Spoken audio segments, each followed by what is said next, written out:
First day ng aming biyahe guys at excited na mga bata dyan. Lahat ng aming mga gamit ay ready na din.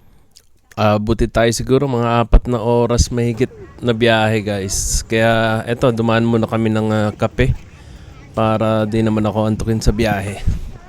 Kaya lang pagkatapos nga ng 1 oras mahigit na biyahe, gustong gumamit ni Liam ng banyo. Kaya ayan, first stop over namin na Bassano, Alberta. Nag-stretching na din ako dyan dahil medyo sumasakit na yung likod ko. Tapos ayun na, si Liam naghuhugas ng kamay pagkatapos niyang nag-wiwi.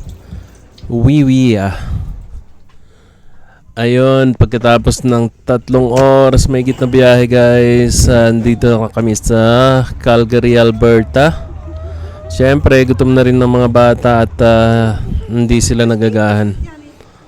Jollibee, unang stop namin, unang pagkain. Si Liam nag-enjoy sa kanyang fries. At mula sa Calgary siguro hanggang dito sa lake na to, inabot siguro ng 1 oras kalahati. Ayan, makikita nyo naman napakaganda ng view. Grabe guys, yan yung lake. Sobrang ganda. Ayun yung mga makukulit kong anak.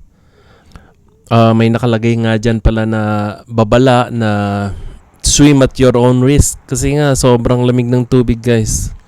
Napakaganda ng view. Ayan na.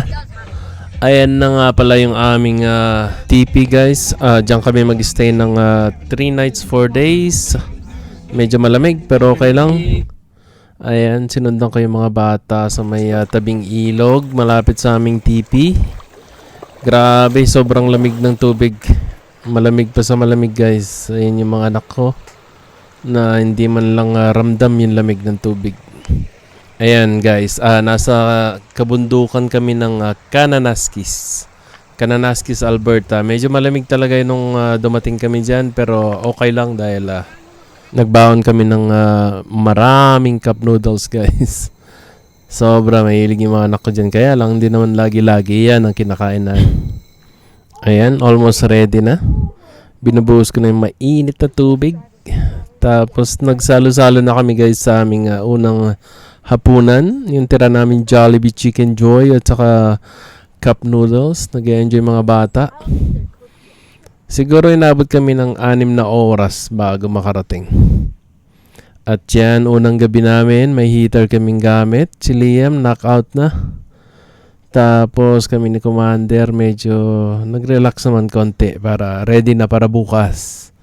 So abangan nyo yung part 2 and 3 ng trip namin na to guys para makita nyo yung mga yung falls na pinuntahan namin tsaka yung mga pagkain na niluto ko sa biyahe na to. Like and subscribe guys at see you sa part 2 and 3.